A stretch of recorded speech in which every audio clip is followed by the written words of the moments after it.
zikiriza okukola interview n'okuba n'ebifaananyi naye nga nali nsazeewo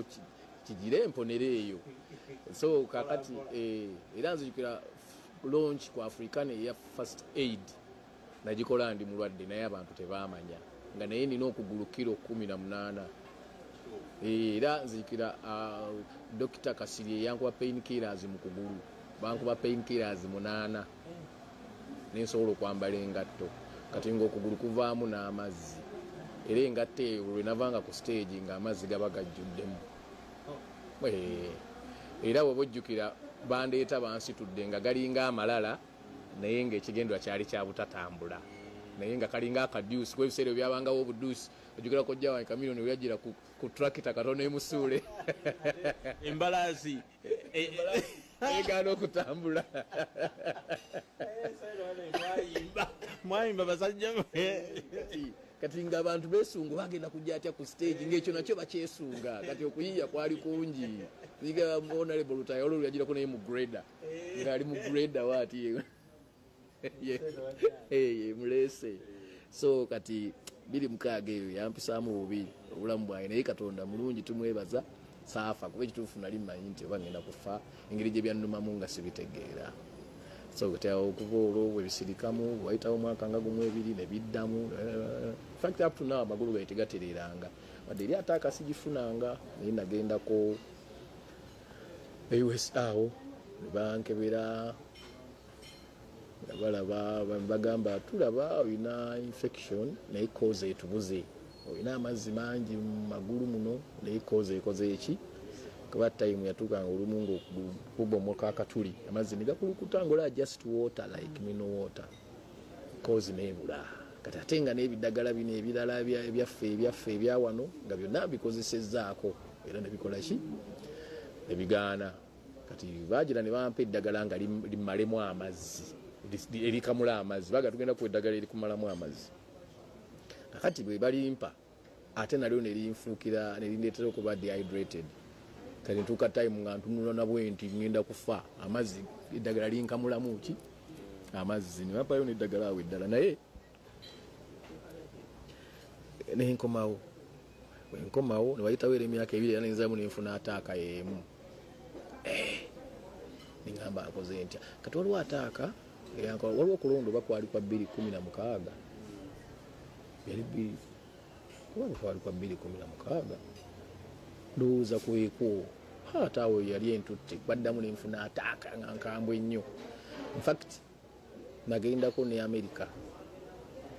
nga ndowooza ngenze kuntemako magulu nagenda ne decision ya kuntemako magulu nze nga nzikiriza nga ndowooza oba nina ne kansa kuba engeri gye gannumamu nga tebitegeerekeka kati nagenda nga mmanyi sajja ne bankebera ne bagamba situlaba kansa tomulina ne baddamu ne bampa eddagala nga lyeru ne banuunamu amazzi mukwano gwange awo Flex Kabuye yanfunira baddokita nga 4 nga buli ddwaliro likebera byalyo buli ddwaliro nendowooza oba nina ogani nfu mu mubiri gwange ne bakebera nga zonna nnamu basirina ogani nfu ate yantwala amanyi nti oba nina n'esiriimu ne bakebera nga oli bulamugamba talina nga tugende ewalala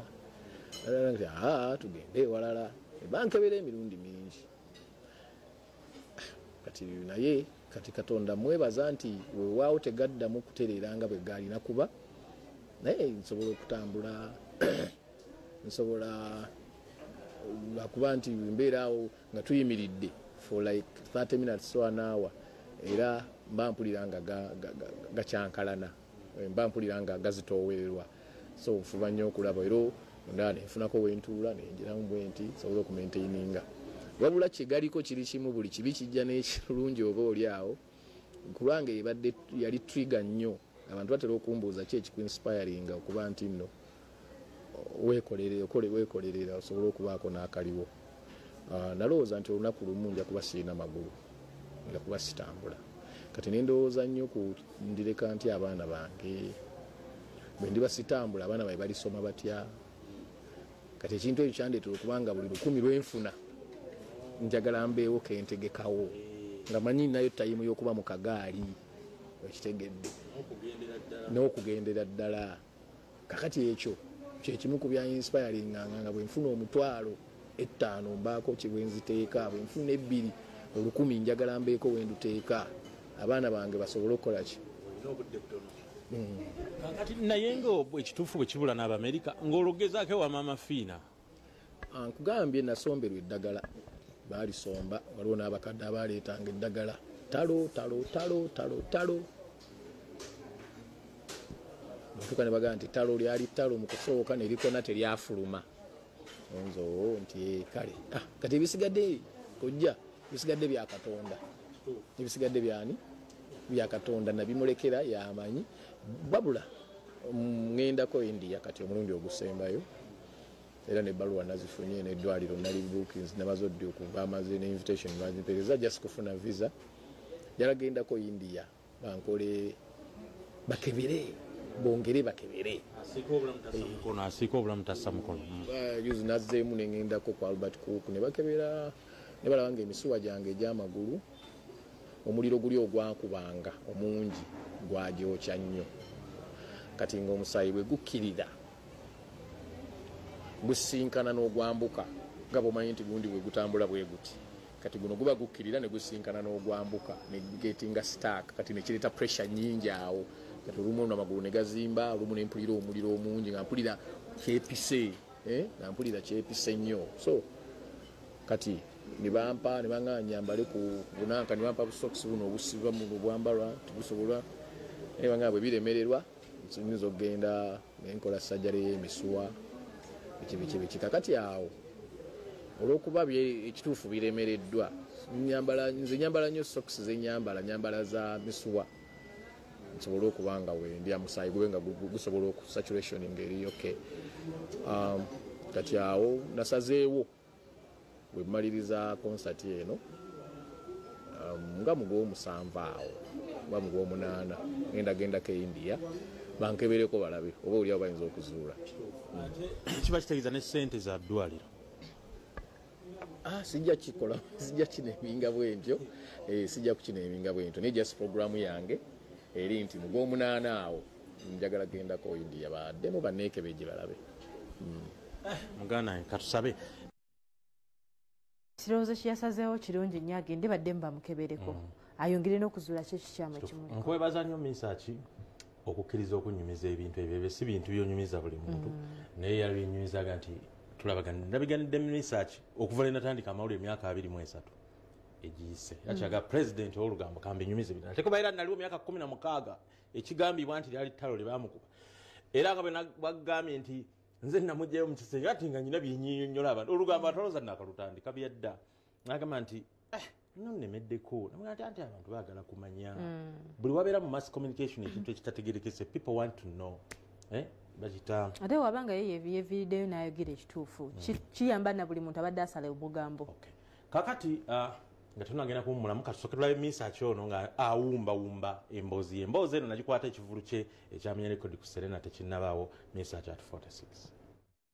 Kati katutemeretemere twakomye eri ku nnyimba ziri katutemeretemere mpaka wetuyise bwagamba mpaka ku Mesach at 46 wo wali watya? Bwagamba ono mu wa 2019 awo era Mukama mwebaza okuba nti okuva 23 we nakubira tukwegomba bangi okuva 22 we nakubira Rita Guma kuva 21 awo nkubidde ziwampangula nimbanga kati nkyasobola okuvaamu nkyali ekkubo ly'effumbiro litagwesa biwooma kojja Mukama tumwebaza Mukama tulina okumwebaza olw'ekyo oluyimba olwo bwagamba weewuunye nali mmaze nalwo manyi nze n'ennyimba kati n'ennyimba eziwera 4 ze nalikodinga ze nnina mu store yange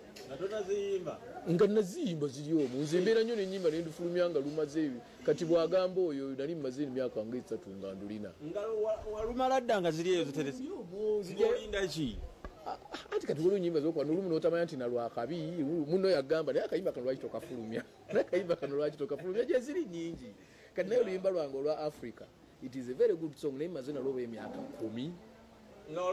wiruli awo naye nga lufulumye naye kati nabye njagala njala kukola video nga yakabi njagala bikinga byakabi naye juzi nazzeemu nendukola sound empya era ediyawe ne Steve Gini bali mu kuluma sitalinga lwa Africa njagala mbeereko nyimbe ku nnyimba nga bawulira bamanudi bango baani abo neme kuyita mu nsinga siinaayo kyenkoledde continent yange so kati ne bwagamba oyo nali maze n'emyaka nga 3 oba 4 mu stowa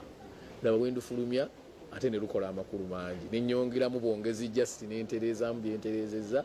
ne lufuluma ne lukola amakulu mangi oluyimba olwo ne lunkolera ebyafaayo ne lunkolera show yange ekyasinza obunene era sirikola shesing eddandala yonna nnene mu bulamu bw'ensi eno Beene yakyasinze obubbanga eddene Beene gyakyabedde mu Kivulu yali ku concert eyo omanyi kabaka nakkiriza tukyaza ku Africana n'atuula okumala essaawa 4 ne tukuba endo omanyi gwe okubeera wali ng'omanyi nti empologoma eri wali ekulaba ate nga bw'otunula ogenda okulaba yanyeenya omutwe banyeenya okugulu eyo feeling kwegamba ate nga yakamala okusiima n'akwawula mbalala n'akuwa n'ejjinja nze nina ejjinja ery'omuwendo mu nnyumba yange omanyi Ssaabasajja bwakusiima akuwa ejjinja oba bakuwa certificate byotima naye nze bampa ejjinja nga lya bronze limasamasa bwe oba olijja ddi olirabeko bannange wali ebifaananyi nabikubeera so kakati munnange muŋambe mmatira nnyo Buganda ye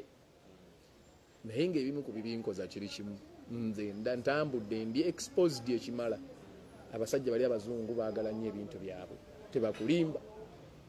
balina n'ebizimbe ebikadde bye bakuumya emyaka n'emyaka naye baba bakijjewo nga kinafuye bazaawo kyennyini ekyo mu kkala y'emu ne bakikaddiya okitegedde mu bupya bwakyo ne bakikaddiya baagala ate bawakuwa nnyo respect buli lwoba nga oyagala ebibyo ate njagala nnyo n'okuinspiringa abantu abalala wadde tuli Muganda be proud of what you are sijja kukangakanga gwe otya okwogera nti nno nze ndi muluuli lwaki otya oyalaga nti Katonda yakola ensobi okutonda ng'oli muluuli so kati nze nkikukuba naawe nkuba ekikyo ffenna tugendera awo tube bakabi tujja kukuuma values zaffe okitegedde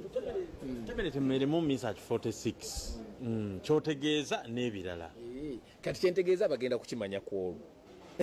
bagenda kukimanya kwolwo wabula we are celebrating life nze nayagadde ne celebrating nga nkyalina obusobozi Katonda wabe essaawa eno ng'akyantaddemu omunnyo nga ndimu omunnyo kojja abantu kankole mbayimbiremu nsabajje mbayimbiremu si kya bulijjo Katonda okuwa ebbanga eppanvu bwe lityo kuba kati bwembala emyaka gye nkubidde endongo giri kumpi mu 3 okuva lwe natandika okugamba nti nno kati njagala kuyimba